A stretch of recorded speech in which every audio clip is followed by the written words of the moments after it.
새 노래로 여호와께 노래하라. 온 땅이여 여호와께 노래할지어다. 여호와께 노래하여 금을 송축하며 그 구원을 날마다 선파할지어다.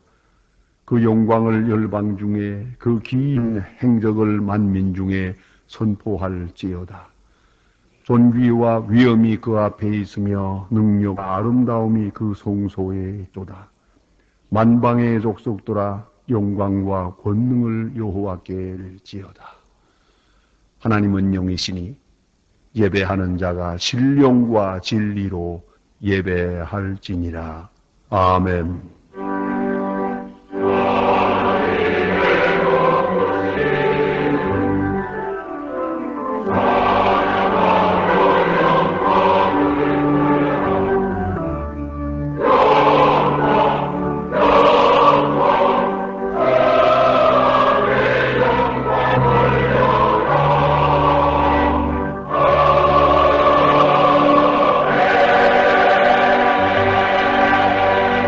영원히 찬양을 받으실 주 여호와 우리 아버지 하나님, 그 놀라우신 능력과 크신 은총을 인하여 주께 영광 돌립니다.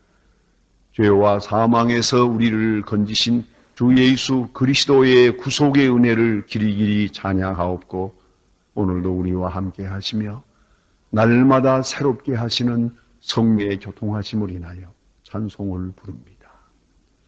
성부, 성자, 성령께 대세 무궁토록 영광이 있을지어다. 아멘. 다시 고개 숙이셔서 겸손한 마음으로 참회의 기도를 드리겠습니다.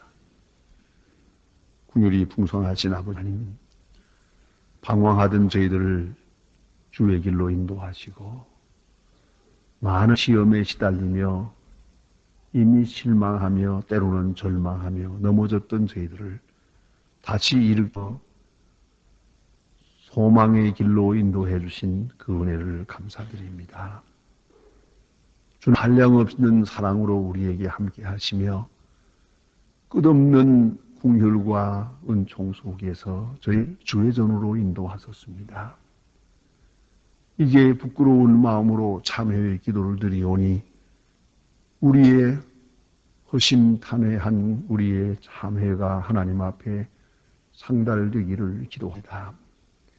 하나님 아버지, 주의 능력 가운데 살면서도 우리는 때때로 교만했습니다. 그 때문에 하나님께 욕돌렸고, 때로는 교만하며 때로는 절망하며 낙심하며 때로는 많은 사람들을 업수히 여기며 살았습니다. 이 미련함과 어리석음을 용서해 주시옵소서. 교만해질 만한 아무것도 없는 저희들이 어느 사이에 허황하게 스스로 자기를 높이며 살다가 이제 많은 상처를 입었습니다. 주님 불쌍히 여겨 주시옵소서. 아무것도 가진 바 없으면서 가진 것처럼, 아무것도 아는 바 없으면서 아는 것처럼, 아무 일도 할 수 없는 사람들이 할 수 있는 것처럼 생각했던 지난 날을 용서하여 주시옵소서. 그 어느 하나 주님 능력 아닌 것이 없었습니다. 우리를 죄악 중에서 구속하셨고 오래오래 참아주시고 불의의 길로 가는 그 길을 아시고 보시면서도 끝내 참아주신 그 은혜 가운데서 오늘 우리가 있음을 깨닫고 부끄러운 마음으로 참회의 기도를 드립니다. 주의 하심을 만으로 여기심과 주의 거룩한 사랑과 그 희생까지도 없수히 여김을 용서하여 주시옵소서. 하나님 아버지, 주께서는 우리를 향하여 오래오래 참아주시지만 우리는 참을성 없는 사람들입니다. 주께서는 많은 사람들을 사랑하시고 이렇게 희생하시면서까지 영접해 주시건만 우리는 사랑할 줄 모르고 참을 줄 모르는 사람들입니다. 불쌍히 여겨 주시옵소서. 잘못은 내게 있건만 남을 정죄하기도 하며 내 눈에 들보가 있건만 남의 눈에 티를 탓하면서 사는 저희들입니다. 주님, 이 깊은 죄악을 용서하여 주시옵소서. 감사할 모르기에 원망에 살고 은혜의 보답이 없기에 어느 사이에 많은 은혜를 저버리고 배신하며 배반하며 사는 이 허물과 죄를 용서하여 주시옵소서. 도처에 가난과 지진과 창과 전쟁이 있습니다. 이 많은 희생자들을 보면서도 우리가 그 고난을 외면하고 나 자신의 유익만을 생각하는 이 미련함을 용서하여 주시옵소서. 온 세대를 당해서도 깨어 열심히 기도하지 아니한 죄를 용서하여 주시옵소서. 십자가의 보혈로 속량하시고 그 크고 놀라운 능력으로 새롭게 하여 주시옵소서. 지금은 하나님과 나만이 아는 죄를 생각하며 묵묵히 참회의 기도를 계속합니다.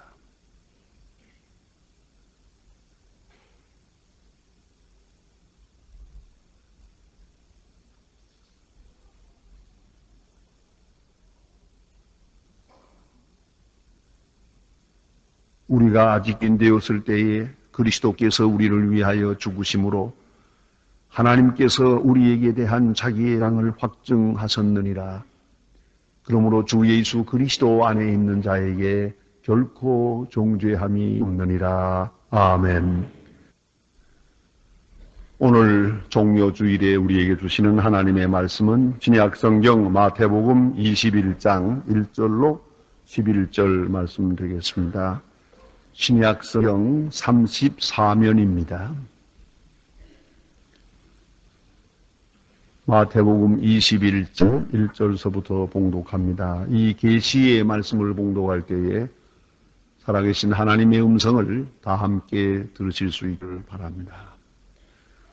저희가 예루살렘에 가까이 와서 감람산 벳바게에 이르렀을 때에 예수께서 두 제자를 보내시며 이르시되 너의 맞은편 마을로 가라.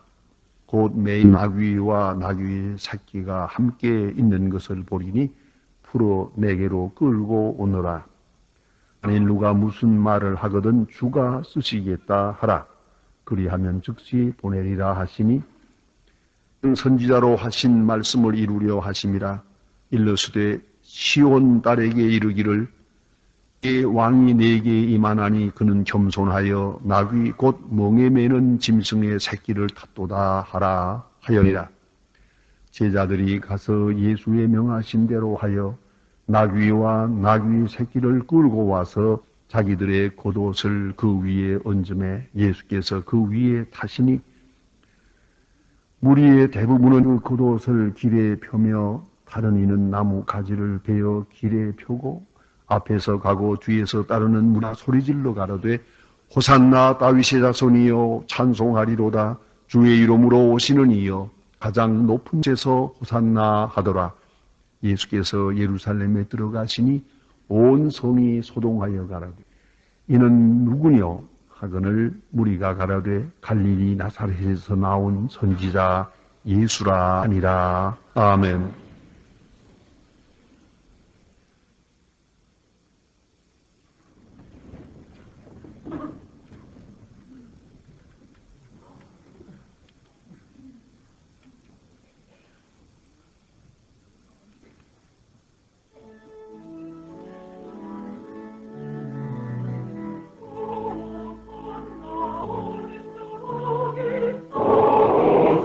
나오는 자 보니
우리는 참으로 새로운 세대에 살고 있습니다. 옛날 사람들이 보지도 못하던 것 많이 보면서 삽니다. 옛날 사람들 구경 못한 거 우리 많이 구경하고 삽니다. 전 가끔 그런 생각을 합니다. 옛날에 죽은 분들 참 불쌍하다 그래요. 이런 것도 못 보고 이런 것도 못 먹고 그랬구나 싶습니다. 특별히 저는 저희 어머님께서 너무나 고생하는 걸 많이 보았는데 고생만 하다가 가시고요. 정말 너무 고생만 하셨다 싶어요. 근데 우리는 참 많은 것을 보고 많은 것을 경험하며 삽니다. 또 못 듣던 여러 가지를 듣고 이 많은 정보 홍수세에 살아가고 있습니다. 그런데 말입니다. 전에 못 듣던 말 한마디가 있습니다. 왕따라고 하는 거예요. 왕따돌림이 준 말이 신조어입니다. 과거에는 보통 학교 폭력이라고 말하고 혹은 일본 말로 이즈메라고 했죠. 이즈메로 한다고 해서 이즈메 이런 말을 썼습니다. 집단 따돌림을 의미하는 신조어입니다. 최근에는 따라는 말이 있어요. 은근히 따돌린다 그랬어요. 그런 세대의 삶 점점 심화해 갑니다. 학교 다니는 아이들이 4분의 1이 왕따를 경험했다고 1999년 1월 한국교육개발원 보고서에 나옵니다. 작년 한 해 동안에만 해도 4,000건의 왕따가 있었고 피해만도 5,400명이라고 합니다. 요새는 직장에도 직장 왕따가 있다고 합니다. 결국은 대인 공포증, 사람을 만난 공포증에서 병을 얻어서 정신병원에 찾아오는 사람들이 줄지 일어난다고 합니다. 여러분, 도대체 왕따가 뭡니까? 저는 그런 생각도 해요. 많지도 않은 두 사람이 사는 가정에도 왕따가 있어요. 왕따 당하고 있습니까? 여러분은 누구를 왕따 시키고 있습니까? 왜 인간은 이렇게 서로 격을 두고 살까? 상대방으로부터 피해의식을 느껴야 하고 또 상대방을 괴롭히며 그렇게 살아가야 하는 것입니까? 원인이 어디에 있습니까? 그 자세히 연구해보면 가해자나 피해자가 그 원인이 같습니다.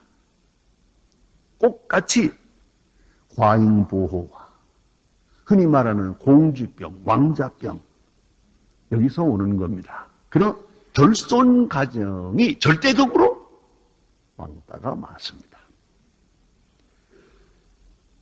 많은 사랑을 받지 못하고 사는 사람, 또 사랑을 해야겠는데 여건이 그렇지 못해서 대리 사랑을 하게 될 때, 이것도 문제가 됩니다. 깊은 이야기를 제가 다 여기서 설명하고 싶지 않습니다. 문제는 교만입니다. 특별의식. 너는 특별하다고 키워놓으면 여기에 문제가 생기는 겁니다. 부모의 교만이 잠재적으로 자녀에게 유전인자처럼 전해지면서 왕따로 하는 심판을 받게 됩니다. 깊이 생각해 보세요. 부모의 교만한 마음이 알게 모르게 자녀들에게 또 교만을 심어주었어요. 얘들이 결국은 이러한 인간이 되고 말더라. 깊이 생각해야 될 문제입니다. 미국의 기독교 잡지 중에 크리스천 센츄리라고 하는 유명한 잡지가 있습니다. 거기에 로널드 고에츠 박사님께서 기고한 논문 중에 이런 제목이 있습니다. A period of anti-modesty. 반겸손의 시대다. 이렇게 했습니다. 반겸손의 시대. 여기에 문제가 있습니다. 그 상적 원죄로 올라가서 뿌리를 살피면 칼 막스, 프로이드, 철학자 니체를 꼽게 됩니다. 대표적으로. 막스의 이론이 뭡니까? 프로이드가 뭘 생각하고 있습니까? 니체의 초인간 철학은 뭘 말하고 있는 겁니까? 하나같이 겸손은 미덕이 아니라는 거죠. 이건 억압하는 기제며 인류 발전을 저하고 있다. 겸손을 버려라. 끝까지 교만하라. 그렇게 가르치고 있습니다. 그래서 착취하는 자가 착취받는 자를 순종케 하기 위하여 착취 수단으로 겸손을 강요하고 있다. 지배하는 자가 지배받는 자로 하여금 꼼짝 못하고 정신적으로 지배되도록 하기 위해서 겸손이라고 하는 미덕을 가져왔다. 그래서 또 그럴듯하기도 해요. 여기에 사람들이 현혹되어 가지고 마침내 겸손이라는 덕을 포기합니다. 자기 자랑을 하게 됩니다. 자기 PR을 합니다. 소위 인권을 찾겠다고 목소리를 높이게 됩니다. 그 결과로 인간성 상실했고 사회성도 무너졌습니다. 삶이라고 하는 송한 아름다움은 전쟁터로 바꾸어졌습니다. 부부간에도 생존 경쟁을 합니다. 내가 내가 죽냐 보자는 거야. 이렇게 살다가 많은 사람들이 이렇게 전부 피해자가 되어서 누가를 가릴 것 없이 다 왕따 족속 되어버렸어요. 여러분, 겸손이 힘이라는 것을 생각해 보셨습니까? 겸손이 덕이라는 것을 어느 정도 여러분은 인정하고 살아가고 있습니까? 겸손한 자만이 감사할 수 있습니다. 고린도전서 10장 30절에 보면 감사하는 것에 대하여 누가 비방을 받으리요. 너무나도 쉬운 얘기가 아닙니까? 웃는 얼굴에 맺는 법 없습니다. 내가 감사하는데 누가 나를 왕국일까? 내가 겸손한데 누가 나를 괴롭히더란 말입니까? 깊이 생각해 보세요. 되지 못한 교만이 그 속에 꿈틀거리고 있기 때문에 당신의 얼굴은 피지 못하는 거예요. 사람들이 친구가 없어요. 여러분 가만히 보세요. 가끔 봅니다. 어떤 음식점에 가서 잠깐 앉아서도 보면은 아주 겸손한 사람, 그 말 것마다 고맙습니다. 고맙습니다 하는 사람은 그 일하는 그 아가씨나 아주머니들까지도 그에게는 뭘 자꾸 갖다 주고 더 기분 좋아. 서로가 기분 좋아지는데 어떤 사람 밥 한 그릇 사 먹으면서 되게 그만해가지고 이게 뭐냐 저기 뭐냐 갖다 와라 뭐죠. 그러니까 얼굴을 가만히 보니까 일하는 사람들도 그 왕따 하더라고요. 되게 못되게 노네. 그렇잖아요. 이게 되겠습니까 이게? 이거 자기가 불행해지는 거예요. 이것이 왕따예요. 별거 아니에요. 교만한 데 대한 하나님의 심판이요. 그걸 알아야 된다. 왜 깨졌어요? 왜 친구가 없어요? 왜 사람이 반갑질 않아요? 당신은 교만하기 때문이죠. 여러분 자기 스스로를 한번 점검해 보세요. 당신의 겸손은 어디까지 왔습니까? 자신에 대해서 불평이 많습니까? 자기 능력, 자기 지혜, 그리고 자기 얼굴, 좀 더 나아가서 거울을 보면서 많이 많습니까? 자기 됨에 대하여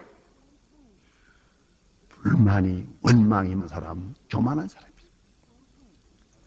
또 다른 사람에 대해서, 다른 사람이 나에게 대하는 것이 못마땅합니까? 사실 알고 보면 40이 넘었으면 자기 얼굴에 책임을 지고 50이 넘었으면 주변 환경에 책임을 지라 그래요. 내가 남에게 친절하게 늘 해오면 주변 사람들이 다 나에게 친절하게 대할게요. 그런데 왠지 모든 사람이 내게서 멀어지고 있으면 something wrong with me. 문제는 내게 있는 거예요. 내가 어떻게 했기에 이렇게 됐냐 이거죠. 그런데 여기에 대해서 이웃칠 생각은 안 하고 불만이 많아요.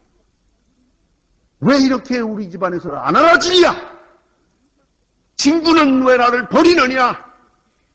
왜 모든 사람은 나를 섭하게 하느냐? 다시 한번 깊이 생각하세요. 당신은 교만해.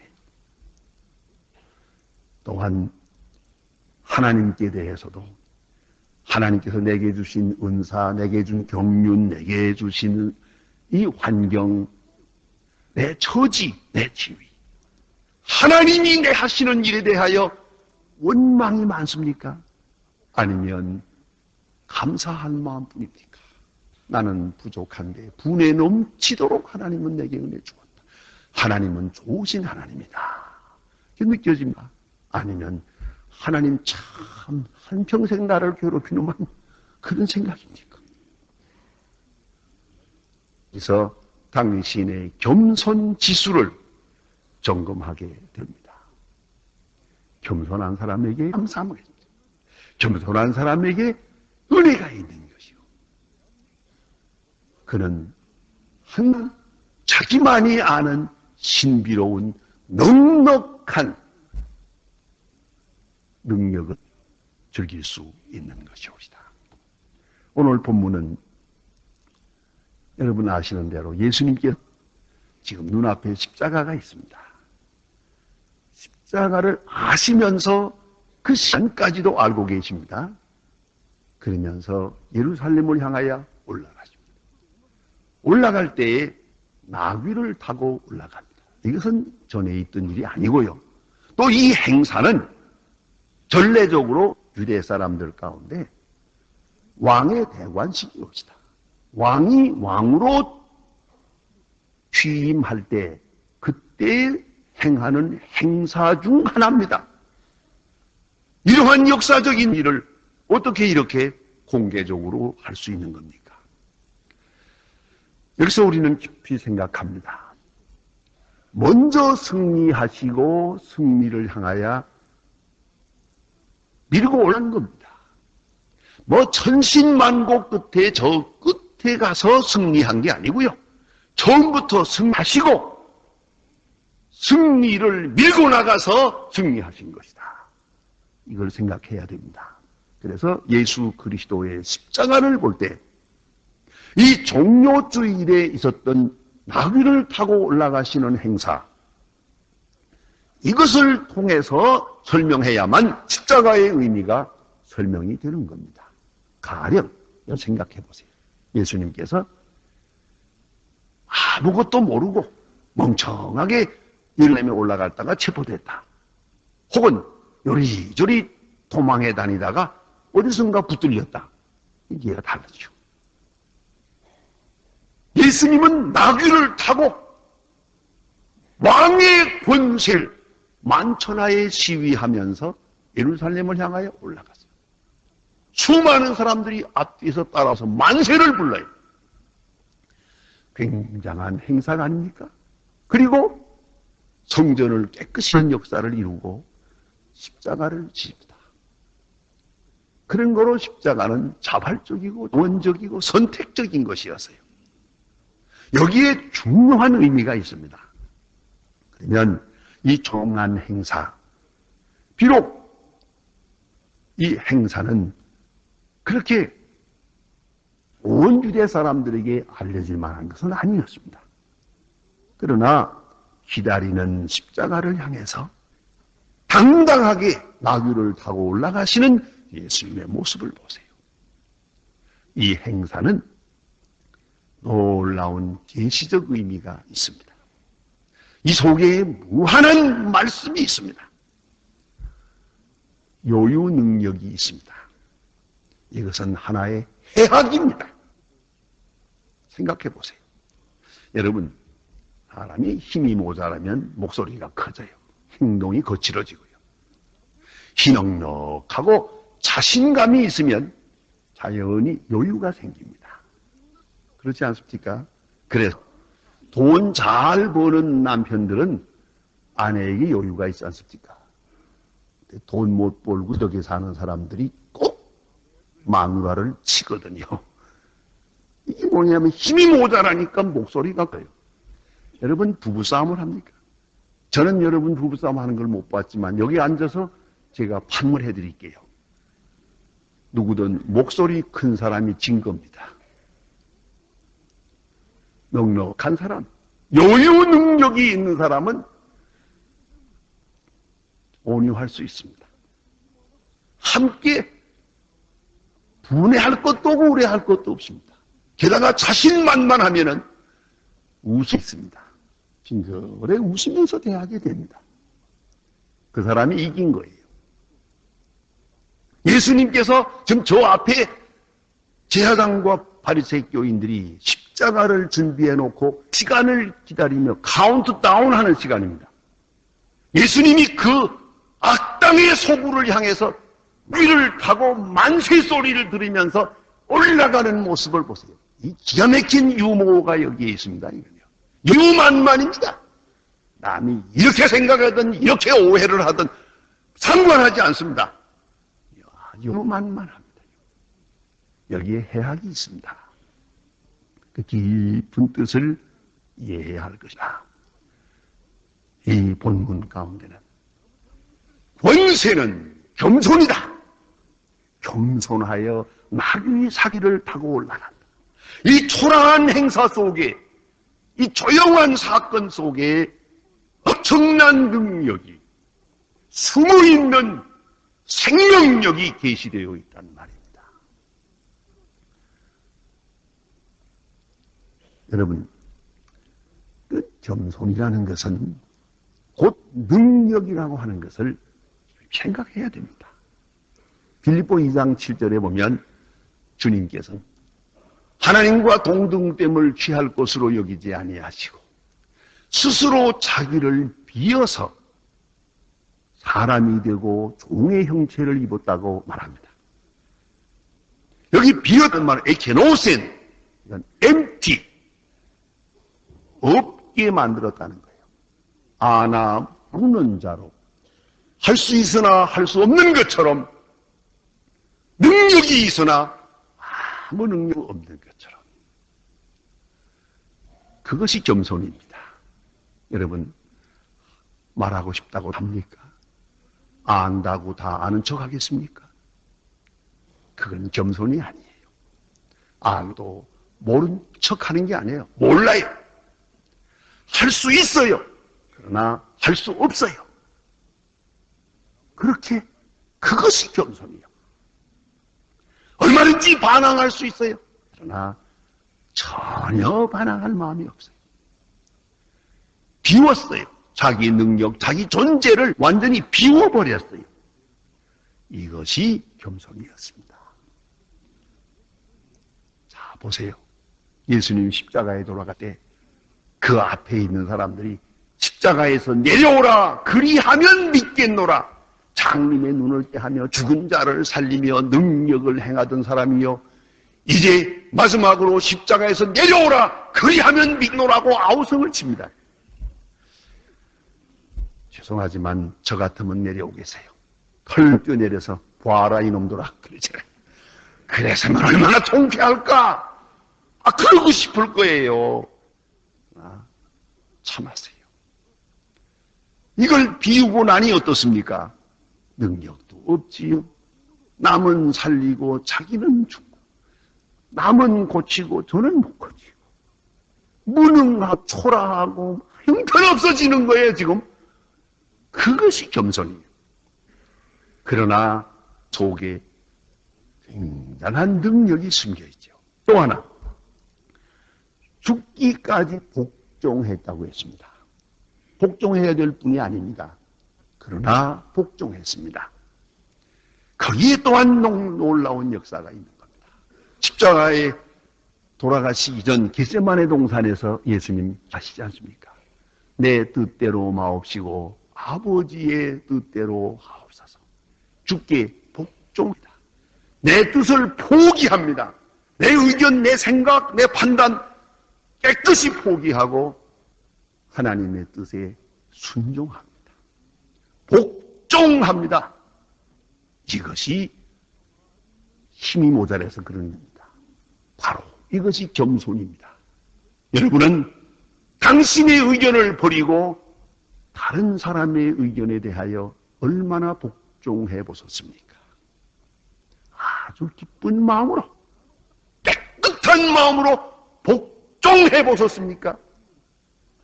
복종의 덕을 이해하지 못하는 사람은 영영 불행합니다.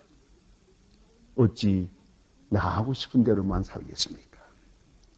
그런데 어떤 분들은 복종하기는 하는데 굴종을 해요.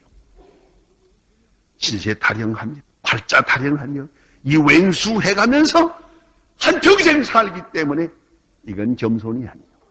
겸손이 있어서 복종하게 될 때 바로 여기에 깊은 능력이 있는 것이란 말입니다. 또한 십자가의 죽으심이라 그랬어요. 우리는 너무 결과를 빨리 기다립니다. 최소한도 낫기 전에 결과를 보아야겠다는 거죠. 내 수고와 내 희생에 대해서. 아니죠.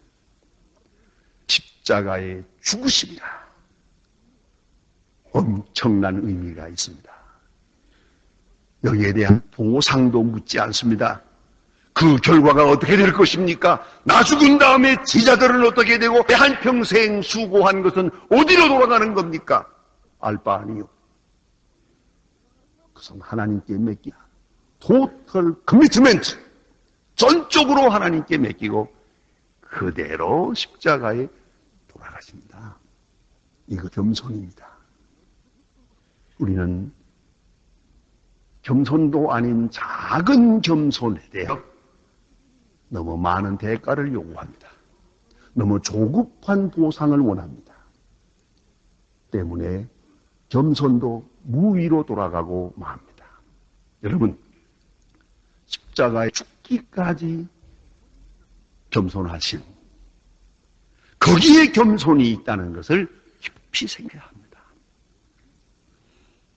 자, 이게 이 겸손한 왕 예수 그리스도에 대한 신앙 고백을 분명히 해야 하겠습니다. 여러분, 권력과 권위는 다른 겁니다. 권력으로 행사할 때는 복정을 이끌어낼 수는 있습니다. 그러나 진정한 의미에서의 충성은 거기에 없습니다. 권위가 있을 때, 영적 권위가 있을 때에 이것은 존경과 자발적 희생까지, 심지어는 순옥까지 이끌어낼 수 있습니다. 여러분 생각해 보세요. 교만한다, 권력을 가지고 이래라 저래라 하게 되면 일단은 순종하겠지요. 복종척하겠지요. 그럼 돌아서서 마음은 모르죠. 그러나 흥미로 특별히 겸손한 지도자, 겸손한 왕, 그 앞에 우리는 꼼짝합니다. 충성하게 되고 마지막에 순교로 희생. 이걸 잊지 말아야 합니다.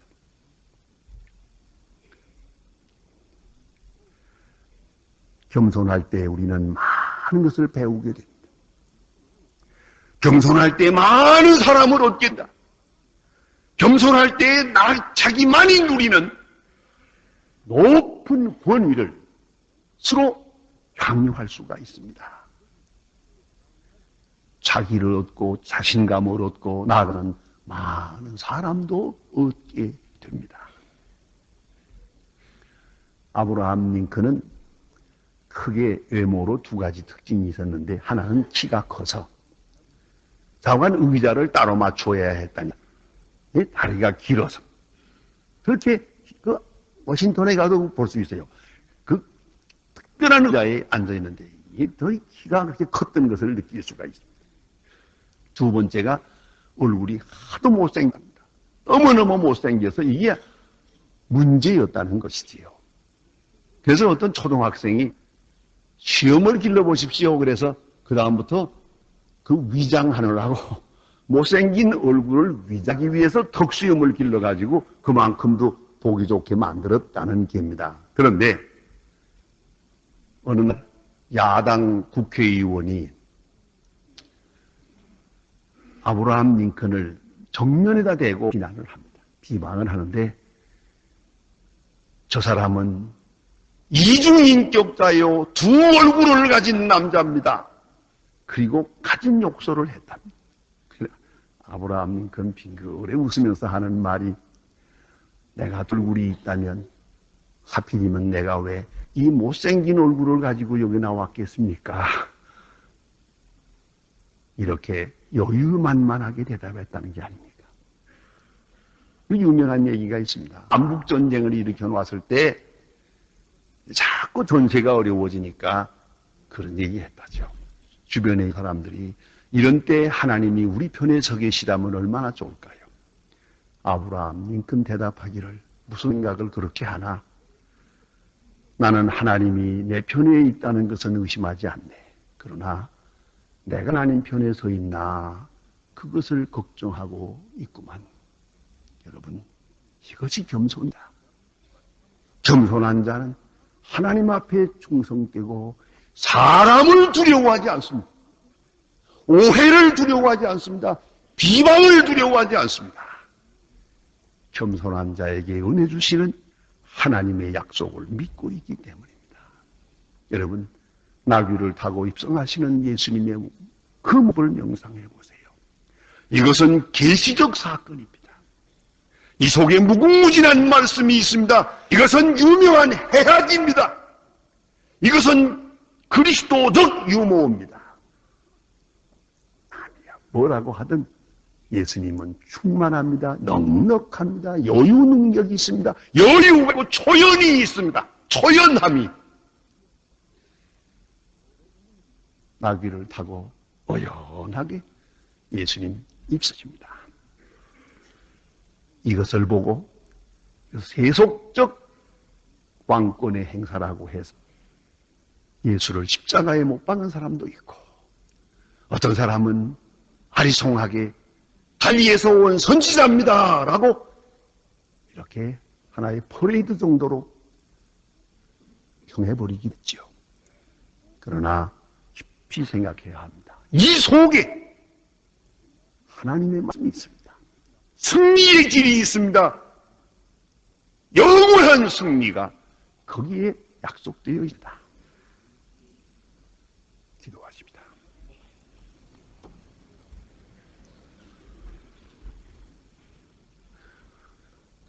하나님 아버지, 우리는 승리만 하면서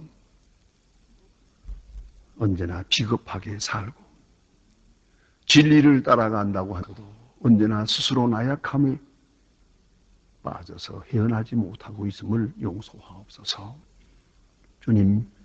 주님께서 나귀를 타시고 당당하게 예루살렘을 향하여 올라가시던 그 모습을 보면서 주님의 고난에 동참하고, 그리고 주의 영광에 참여하게 하시고, 이제 그 길을 따라서 만세를 부르며 우리 또한 겸손한 자의 능력을 매일같이 체험하며 간증하며 살아가게 하여 주시옵소서. 예수님의 이름으로 기도합니다. 아멘.